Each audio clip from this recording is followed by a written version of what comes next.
ওই নারী ধোকা, ওই নর্তকী ধোকা, সিনেমার ওই নর্তকী ধোকা, মোবাইলের ওই নারী ধোকা, উলঙ্গ ছবি ধোকা, রাস্তার ওই নর্তকী ধোকা, বেহায়া নারী ধোকা, বেপর্দা নারী ধোকা।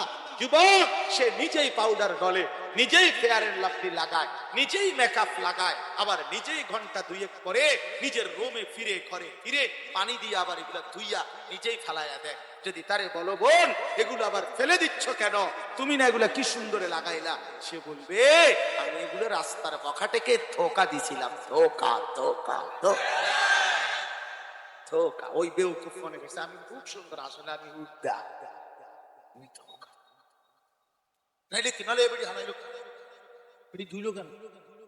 কথা বলেন না কেন? এগুলো আস্তরে না করে টাইলস লাগাই যাবে, পাউডারের টাইলস দিয়ে দাও, পাউডার দিয়ে আস্তর দিয়ে নাও। কথা বলেন না। সে যেহেতু ধুয়ে ফেলে দেয়, সে নিজেই বোঝায় আমি ধোকা দিচ্ছি, আমি ধোকা দিচ্ছি, আমি ধোকা দিচ্ছি। তুমি যুবক ধোকা, নওজোয়ান ধোকা খাইবে। আর নারী ছবি, মোবাইলের অশ্লীল দৃশ্য, উলঙ্গ নাচ, এই বেহায়াপনা তাদের জিন্দেগি। এক নারীর পিছনে, এক মেয়ের পিছনে জিন্দেগি যারা শেষ করে দিচ্ছে, খোদার কসম ভাইয়া একদিন রাত ফুরাইলে, একদিন দিনের শেষে সময়ের আবর্তনে দেখবেন তুমি ধোকাই খাচ্ছ। ধোকায় শরীরও শেষ, জীবনও শেষ, যৌবনও শেষ, শরীরের সক্ষমতাও শেষ,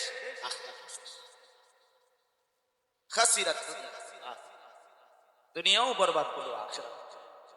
অথচ যে চাহিদা আল্লাহ দিয়েছেন সেই চাহিদা পূরণের ব্যবস্থা আল্লাহই রাখছেন। এটা এমনি যাকে আল্লাহ তৃষ্ণা দিয়েছেন তার জন্য আল্লাহ পানির ব্যবস্থা হয়েছে, যাকে আল্লাহ ক্ষুধা দিয়েছেন তার জন্য হালাল খাবারের ব্যবস্থা আল্লাহ করেছেন। ঠিক শাহওয়াত, মানুষের দৈবিক চাহিদা, যৌন চাহিদা যিনি দিয়েছেন খোদার কসম তিনি হালাল স্ত্রীর ব্যবস্থাও রেখেছেন। তাহলে যেই চাহিদা আল্লাহ দেয় সেটা পূরণের বৈধ ব্যবস্থাও আল্লাহ দিয়েছেন। যিনি সুদ হারাম করেছেন তিনি ব্যবসা তো হালাল করেছেন, যিনি মদ হারাম করছেন তিনি মধু তো হালাল করেছেন।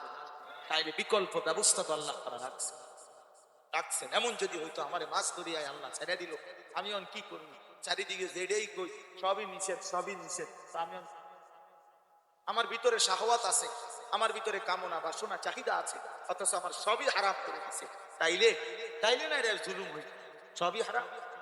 কথা বলেন না কেন? আমি সব উপার্জনের সব লাইন বন্ধ করে আমার জঙ্গলে যাও, আমি যেন আফ্রিকার জঙ্গলে যাই, তাইলে এটাও যদি হইতো, তাইলে না আল্লাহ তাআলা উপার্জনের সব ব্যবস্থা বন্ধ করে দিছে।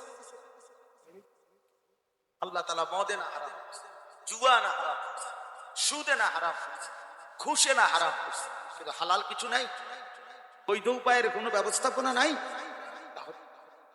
প্রিয় ভাই বলেন কুলু মিনাত তাইয়্যিবাত, আল্লাহ বলেছে জমিনে হালাল যা তা খাও। এই জন্য আমার অনুরোধ রইল আপনাদের কাছে, আমি একসাথেই কথা বলার অর্থ হলো, মূল বিষয় হলো ফিকির চাই।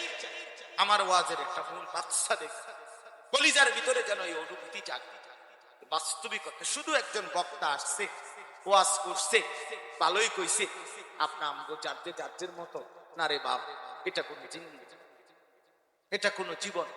আমরা মুসলমান, আমরা মুমিন, আমাদের আল্লাহর কাছে দাঁড়াই। খোদার কসম বাপ আমাদেরকে আমাদের জিন্দেগি হিসাব, সুম্মা লা তুসআলুনা ইয়াওমাইদিন আনিন নাঈম। আল্লাহ তাআলা বলছে বান্দা আমি জমিনে তোমার যতগুলো নিয়ামত দিয়েছি প্রতিটি নিয়ামতের ব্যাপারে আসলে ময়দানে জিজ্ঞেস করছি। একেবারে একটা নিঃশ্বাস, এক ফোঁটা পানি, লোকমা খাবার, একটা চোখের পলকের হিসাব আমি আল্লাহর সামনে।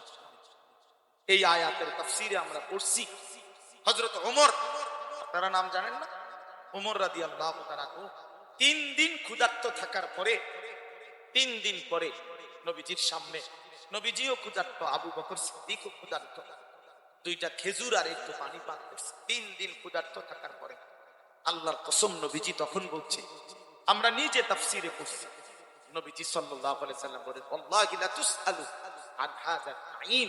ওমর খোদার কসম ওমর, এই 2টা খেজুর আর এই এক ঢোক পানির জন্য হাসরের ময়দানে তোমার এরও জবাব দিতে হবে, এর বিনিময়ে তুমি আল্লাহ পাকের কি শুকর আদায়